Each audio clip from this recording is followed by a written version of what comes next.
जमीन तुमची धूप तयार होणार नाही, तापणार नाही. आणि म्हणून त्यांनी पाडव्यालाच पाळी घालायचे. का घालायचे? तर ते 4 महिने जमीन तळते.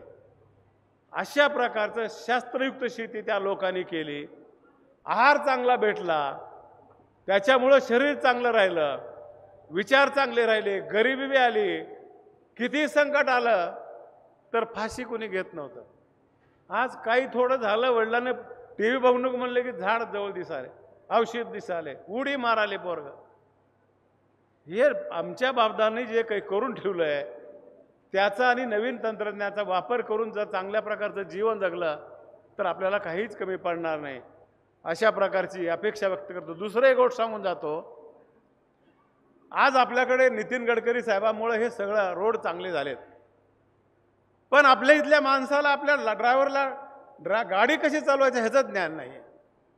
कशी गाडी चालवायची आहे, गाडी स्टेअरिंग बसली गिअर टाकायला म्हणजे नाही आहे. पूर्ण त्याला रोडवरची माहिती असली पाहिजे. कर्विंग म्हणजे काय, ब्रिज आला तर कसं करायचं आहे, डोळे ब्लँड आहेत तर त्याला परवानगी नाही. बरेच लोक म्हणतात त्या सिव्हिल सर्जनला सांगा सर्टिफिकेट द्यायला.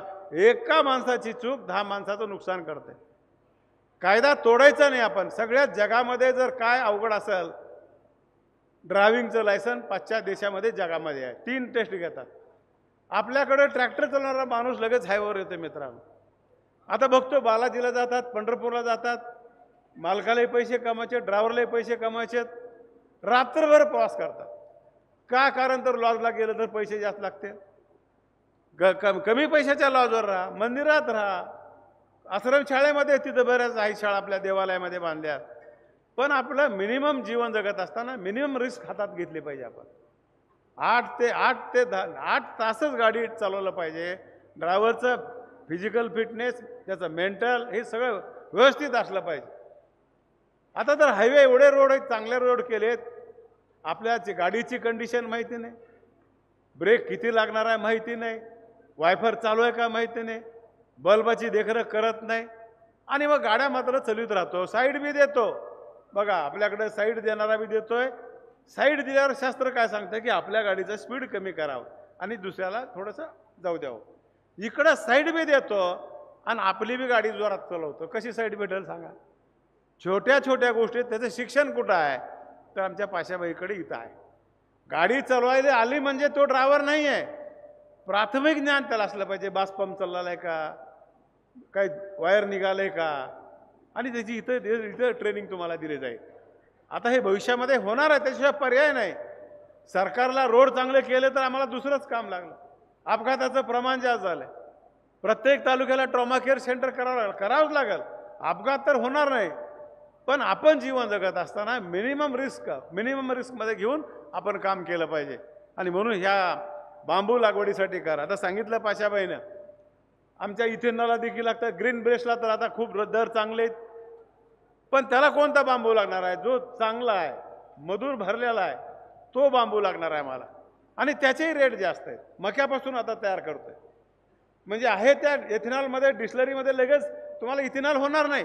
BHEV काढा, CHE खावा, काय काढायचे, RS काढा, त्याच्यासाठी मशिनरी आपल्याला वेगळी बसवावं लागेल.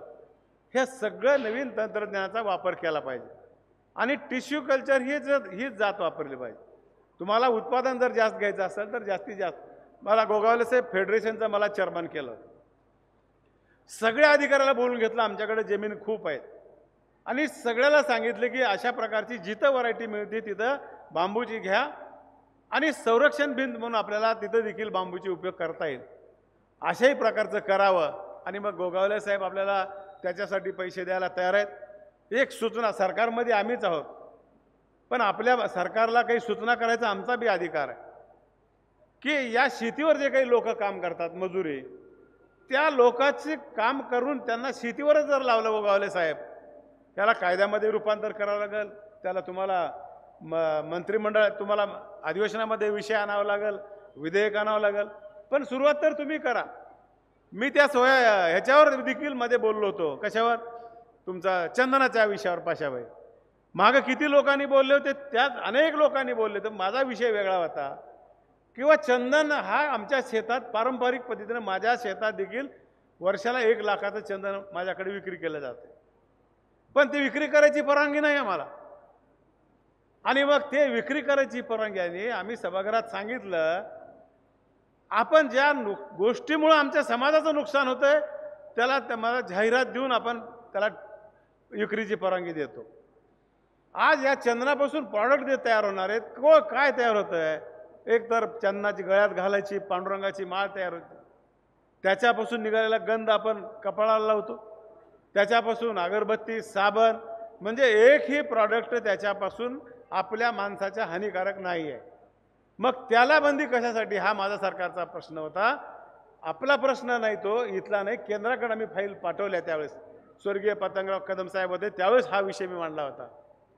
मग तो जर आम्हाला बाजारात जर आम्ही चंदन विकायच्या म्हणून बातमी दिली किंवा व्यापाराला कळवलं तर त्याचं ऑक्शन घेतलं जाईल आणि मग दोघांमध्ये भाव वाढला तर आम्हाला 4 पैसे भेटतील. आज आमची काय परिस्थिती आहे? चंदन जर आम्ही त्या माणसाला दाखवलं, त्याच्या संग सौदाच करावं, त्याशिवाय करा. नाही सौदा केलं तर उद्या राहतच नाही सकाळी. याच्यामध्ये देखील आम्हाला सरकार म्हणून ह्या गोष्टी विचार करावा लागतील.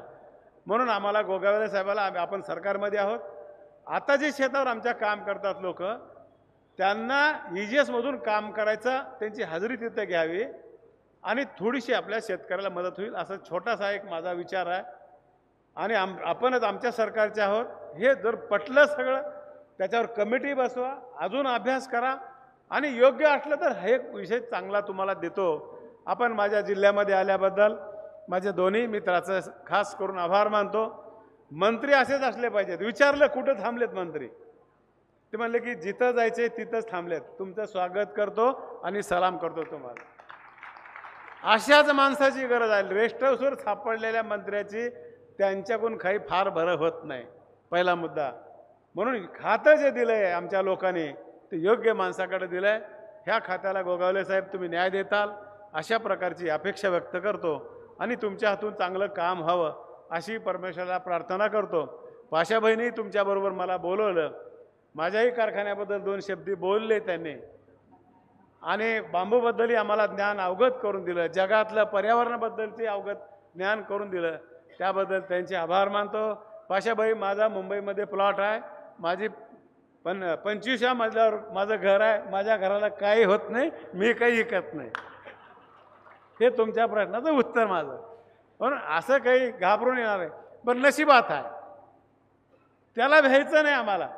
मृत्यू कुठं आहे परमेश्वरानं ठरवलं आहे. एक मृत्यूवरची अशोकाला गोष्ट सांगतो. एक पाशाभाईसारखंच माणूस होता, त्याची इच्छा होती की काशीमध्ये मरावं, आपल्याकडे पवित्र स्थान होतं. त्यांनी सांगितलं आता मुलं बाळं झालेत, नातू झालेत, परिस्थिती चांगली झाली, माझ्यामुळं काही रुकणार नाही.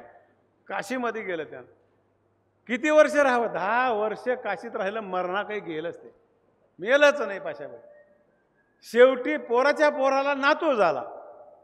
पुन्हा म्हणला की आता मी काय करतो, नाताला नातू म्हणजे पंजोबा झालाय, त्याचं तोंड बघून येतो म्हणून गावाकडे गेला आणि गावाकडे गेल्याबरोबर मेलं.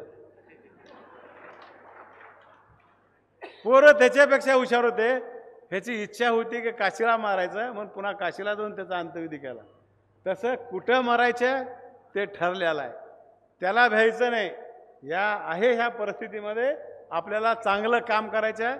बांबू लावायचे, तुमच्या फॅक्टरीला बांबू द्यायचे, समाजाचा मला भरं करायचं आहे. एवढंच या निमित्तानं सांगतो आणि माझे 2 शब्द संपवतो. जय हिंद, जय महाराष्ट्र.